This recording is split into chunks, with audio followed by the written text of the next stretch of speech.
Kalau beli, kadang tak fresh, kadang tak sedap.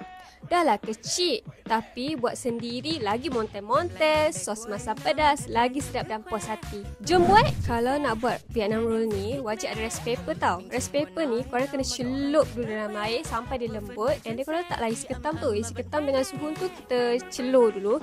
And then korang letak lebat merah, timun dan seledek. Kita balut dia cantik-cantik. Tengoklah gemuknya, bam-bamnya dia. And dah siap kita punya Vietnamese roll. Jom kita buat sos dia pula. Mula-mula korang letaklah mayonis satu botol tau. And then korang letak ada ketumbar, bawang putih, cili padi hijau, gula, garam, sos ikan, limau nipis. And then kita letak air. Last sekali kita letak sebut serai. Sebut serai ni korang, kalau korang nak tahu, tekstur dia halus je dan senang sangat larut dalam kuah. Tabur-tabur je terus hilang. Then kita blend semua bahan tadi and dah siap sos kita.